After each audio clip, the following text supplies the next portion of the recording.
Hello friends, welcome. In this video, I will explain how the deadweight calculation is done on board. I will share the basic principles from the scratch and then solve an advanced problem related to deadweight calculation or cargo calculation. I will cover both practical and the theoretical aspects of this calculation so that it's useful from a second mate candidate to a master's candidate. So let's get started. I will start with explaining some basic terms. Displacement of a ship is the weight of the fluid displaced by the immersed part of the body. So basically, at any given moment, how much ever the ship weighs, together with cargo, people, its own weight, etc., is the displacement of the ship. Then second term is the light weight of the ship. Light weight of the ship is the weight of a ship with its machinery and everything that is required on board intact except for the cargo, fuel, etc. And deadweight of the ship is the ship's carrying capacity, and that is basically the displacement of the ship minus light weight of the ship. So basically, anything over the light weight of the ship is called deadweight of the ship. So if the vessel is loaded up to summer draft, it will be called summer deadweight. If it's loaded up to winter draft, due to the regional restrictions, then it will be called a winter deadweight. And finally, if we load the vessel up to tropical mark, then it's called the tropical deadweight.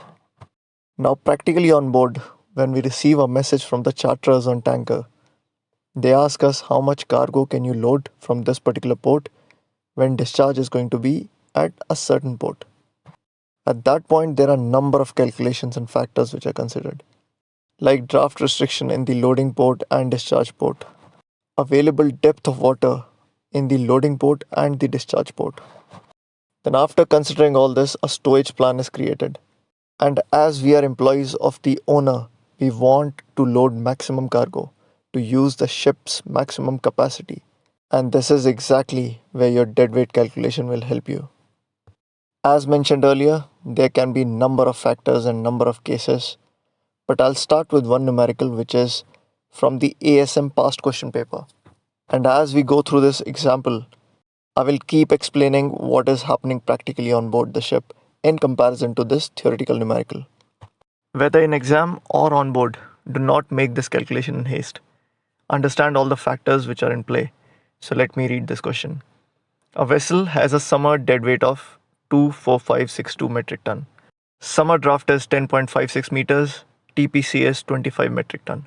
Her daily fuel oil consumption is 25 metric ton and freshwater is 11 metric ton. She is loading at Campana Bay, which is in Chile, and proceeding for Le Havre. As per company's instructions, the vessel is to maintain 2 days of reserve of fuel oil and 4 days reserve of fresh water at all times at sea. Prior departure Campana Bay, the vessel had fuel oil of 415 metric ton and fresh water of 190 metric ton. The vessel will bunker en route at Panama. Calculate the maximum amount of cargo to load at Campana Bay and fuel oil, fresh water to be taken at Panama to complete the voyage if from Campana Bay to Panama, it's a tropical zone of 9 days. From Panama to seasonal tropical area, there are 3 days additional to it. Then seasonal tropical area to seasonal winter zone, there is a summer zone area of 8 days. And finally, the last leg of seasonal winter zone to Le Havre, it's a winter zone of 9 days. Now in this case, for deadweight calculation, we are using just fuel oil and fresh water. However, on board, there are a number of other factors. We use the constant of the ship, if there is any ballast on board, and if there are any slops on board. Slops are usually on tankers. It is the mixture of the water that was used for washing and the unpumpable oil which is normally stored in the ROT. And also, unofficially, you have to consider the unaccounted fuel which chief engineer sometimes keep in his hand for better log keeping. Basically, you need to know everything that is there in addition to your light weight of the ship, because that is something that will not change. Now let's go through this numerical and you'll understand it better. So as you can see, I have put down all the information that was given in the numerical in an order. I know the summer deadweight, I know my draft, I know my TPC, and I would be using these three informations to calculate my winter deadweight and tropical deadweight. And I will show you the calculation soon. Then I've written the other informations in an order so I can easily access them. Like daily fuel oil consumption is 25 tons, daily freshwater consumption is 11 tons, and as per the company regulation, I have to maintain a reserve of fuel oil for 2 days and reserve for freshwater for 4 days. Then orders are to proceed from Campana Bay to Le Havre, bunkering in Panama. So I put it in a order, and then I put the number of days that I have 9 days of tropical till Panama, then 3 days of tropical, 8 days of summer, and 9 days of winter till Le Havre from Panama. And the amount of fuel oil and freshwater I start with is 415 fuel oil and freshwater 190 metric ton.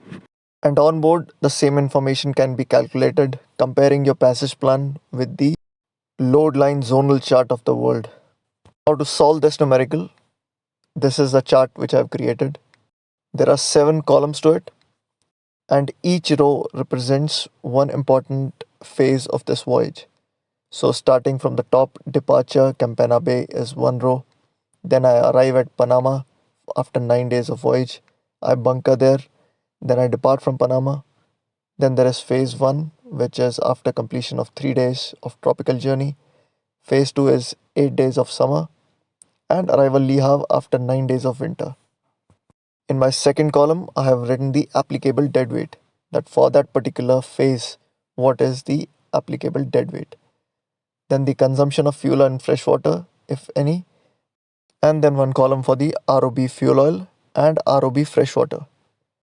For onboard calculations, I'll have more ROB columns like unpumpable ballast and constant, and then finally the last column is for the cargo.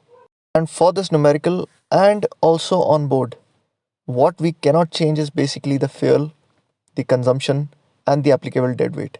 I cannot change these things because my applicable deadweight will stay the same as per the zone I am in. My consumption of fuel oil and fresh water will stay the same no matter what.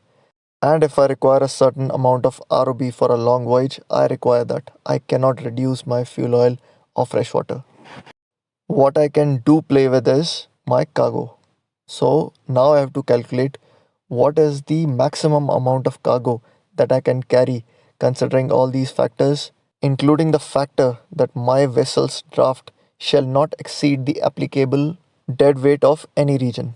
On board, you won't have to calculate your winter deadweight or tropical deadweight like in this numerical. All this information is easily available from the load line certificate or various ship particulars. But as they have asked in this numerical, so I'll tell you the concept. So for calculating the tropical and winter deadweight, information provided to you is your summer deadweight, your summer draft, and the TPC of the vessel. Although no vessel is ideally a box-shaped vessel, so TPC calculation will not be accurate on board. But still, for the numerical purpose, you need to calculate the difference between the deadweights, summer deadweight and winter deadweight, and same would be the difference between the summer deadweight and the tropical deadweight. Only difference will be that in tropical deadweight, I will add summer deadweight plus the factor, and the factor is 1 by 48 of my summer draft multiply by 100, converting the whole thing into centimeters, and finally multiplying it by the TPC. So for winter deadweight, the same summer deadweight minus this particular factor. And if I make a calculation for this factor, it's coming to 550. And then for winter deadweight, I will subtract 550 from the summer deadweight, getting the winter deadweight. And for the tropical deadweight, I will add 550 to the summer deadweight, finally getting 251121 metric ton tropical deadweight and 24012 as my winter deadweight. Now we understand the numerical, let's build the column. So now starting with the first phase, it's departure Campana Bay. My applicable load line is tropical, so I've written the tropical deadweight 251121, and I know my ROB on departure. 451 is my fuel oil and 190 is the fresh water. So now my cargo carrying capacity is the applicable deadweight and reducing the fuel oil and fresh water from it. So I have received the cargo quantity. Now same for the next phase. I have arrived at Panama. My and my applicable dead weight is same. I know how much fuel I've consumed in the 9 days of journey. It's 225 metric ton of fuel oil and 99 tons of fresh water. Simply multiplying the daily consumption with the number of days. So 11 into 9 and 25 into 9. Then what is my ROB is, if I subtract the original ROB minus the consumption, I have received 190 and 91, and thus increasing my cargo carrying capacity at this particular stage, which makes it 24831. Now before I depart Panama, I need to bunker, and how much I need to bunker, that I have to calculate.